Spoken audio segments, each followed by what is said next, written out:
How to sign in your account on Amazon Shopping app. Our guys first needs you to sign in into your account on Amazon Shopping application.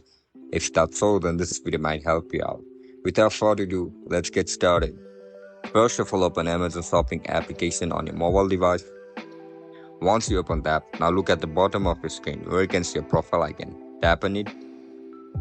You are looking to sign in your account, right? Tap on sign in. In order to sign in, you need to have an account first. If you don't know how to create an account on Amazon, make sure to check out our guide on how to do it.